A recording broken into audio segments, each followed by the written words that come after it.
டெல்லியில் நடைபெற்ற Google news India submit 2024 நிகழ்வில் பிராந்திய மொழியில் உண்மை சரிபார்ப்பு செய்திகளை அதிக அளவில் வெளியிட்டு பொதுமக்களுக்கு விழிப்புணர்வு ஏற்படுத்தியதற்காக நியூஸ் 7 தமிழ் டிஜிட்டலுக்கு கூகுளின் தலைவா விருது வழங்கி கௌரவிக்கப்பட்டது. கூகுள் நியூஸ் இனிஷியேட்டிவ் செய்தி வெளியீட்டாளர்களுக்காக செயல்படுத்திய GNI இந்திய மொழிகள் திட்டம் LGBTQ+ சமூகத்தின் பால் புதுமையினர்களின் பிரச்சனைகளை பேசும் இன்க்ளூசிவ் நியூஸ் ரூம் ஃபெலோஷிப், தேர்தல் நேரத்தில் உண்மை செய்தி சரிபார்ப்பு திட்டமான சக்தி கலெக்டிவ் ஆகிய 3 திட்டங்களிலும் நியூஸ் 7 தமிழ் பங்கேற்றது.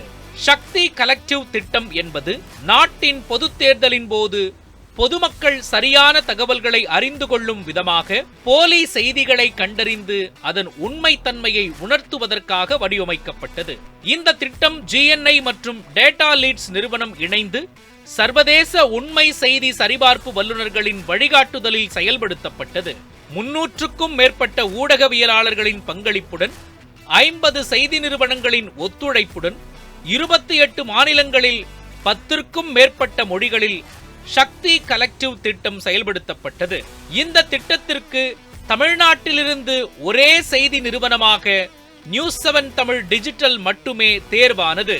மதம், இனம், மொழி அடிப்படையில் மக்களிடையே சர்ச்சைகளை ஏற்படுத்தும் நோக்கில் பரப்பப்பட்ட போலி செய்திகளை கண்டறிந்து சரிபார்த்து தேர்தல் சமயத்தில் 1.5 மாத காலம் உண்மை செய்திகளை உடனுக்குடன் மக்களுக்கு கொண்டு செல்லும் விதமாக உண்மை சரிபார்ப்பு செய்தி வெளியீட்டாளர்கள் தமிழ், தெலுங்கு, மலையாளம், கன்னடம், மராத்தி, குஜராத்தி, ஹிந்தி, பெங்காலி உள்பட பல்வேறு மொழிகளில் வெளியிட்ட செய்திகளை நியூஸ் 7 தமிழ் இணையதளத்தில் செய்தியாகவும் அதன் சமூக வலைதளங்களிலும் வீடியோக்களாகவும் மறு வெளியீடு செய்தது. இந்த திட்டத்திற்கு டேட்டா லீட்ஸ் நிறுவனத்தைச் சேர்ந்த பத்திரிகையாளரும் உண்மை செய்தி சரிபார்ப்பு வல்லுநருமான சோனியா பாஸ்கர் தலைமை ஒருங்கிணைப்பாளராக நியமிக்கப்பட்டு அவருடன் டேட்டா லீட்ஸ் குழுவினரும் சிறப்பான வழிகாட்டுதலை வழங்கினர். இந்த திட்டத்தில் நியூஸ் 7 தமிழ் டிஜிட்டல் பிரிவு 141 செய்திகளை மறு வெளியீடு செய்து பிராந்திய மொழிகளில் அதிக செய்திகளை மறு வெளியீடு செய்த நிறுவனங்களில் முதன்மை இடத்தை பெற்றது. இதனை கௌரவிக்கும் வண்ணம் டெல்லியில் நடைபெற்ற கூகுள் நியூஸ் இந்தியா சம்மிட் 2024 நிகழ்வில் நியூஸ் 7 தமிழுக்கு சிறந்த பிராந்திய மொழி செய்தி வெளியீட்டாளர் கூகுளின் தலைவா விருது வழங்கி கௌரவிக்கப்பட்டது.